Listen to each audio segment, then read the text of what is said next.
हाय दोस्तों, चलिए आज जानते हैं फीटल ब्लड सर्कुलेशन के बारे में। तो सबसे पहले मदर से जो ब्लड आता है वो प्लेसेंटा तक आता है। उसके बाद से प्लेसेंटा से अम्लाइकल वेन के माध्यम से बच्चों में एंट्री करता है। तो अम्लाइकल वेन के माध्यम से ये आगे जाता है और आगे जाने के बाद से जो अम्लाइकल वेन है वो ब्रांचेज में डिवाइड हो जाता है। 2-3 ब्रांचेज में डिवाइड हो जाता है। एक राइट पोर्टल वेन, एक होता है राइट पोर्टल वेन, दूसरा होता है लेफ्ट पोर्टल वेन और तीसरा जो अपर साइड चला जाता है जिसको हम बोलते हैं डक्टस वेनसस। उसके बाद से डक्टस वेनसस जो होता है वो डायरेक्टली जाके इंफीरियर वेना कैवा में एंट्री करता है। यानी ये ब्लड डायरेक्टली जाके कहाँ इंटर करता है, इंफीरियर वेना कैवा में। जबकि राइट और लेफ्ट पोर्टल वेन जो लीवर को ब्लड सप्लाई करती हैं तो वो पुनः हिपैटिक वेन के माध्यम से जाके इंफीरियर वेना कैवा में एंट्री करता है।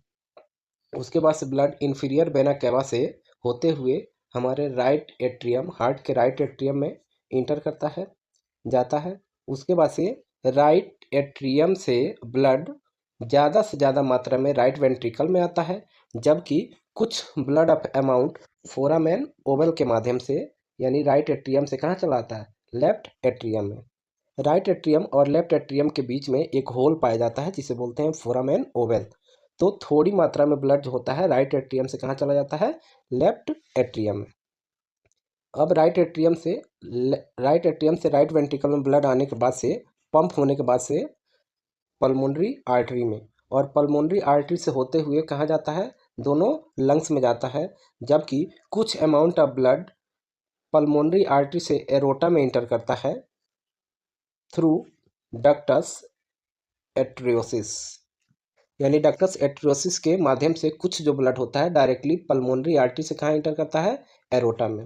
एरोटा और पल्मोनरी आर्टरी के बीच में एक कम्युनिकेशन पाया जाता है, ठीक है, जिसको बोलते हैं डक्टस एट्रियोसिस।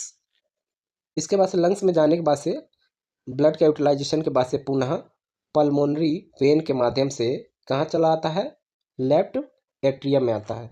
और लेफ्ट एट्रियम में आने के बाद से वह पुनः कहाँ चला आता है, लेफ्ट वेंट्रिकल में आता है। लेफ्ट वेंट्रिकल पंप करता है तो ब्लड एरोटा के माध्यम से और होल बॉडी में सप्लाई होता है।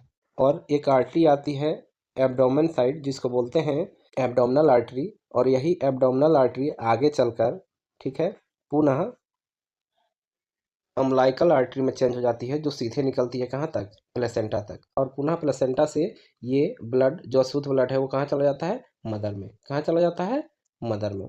अगर आपको वीडियो समझ में आया हो तो प्लीज़ मेरे वीडियो को लाइक और सब्सक्राइब करें। धन्यवाद।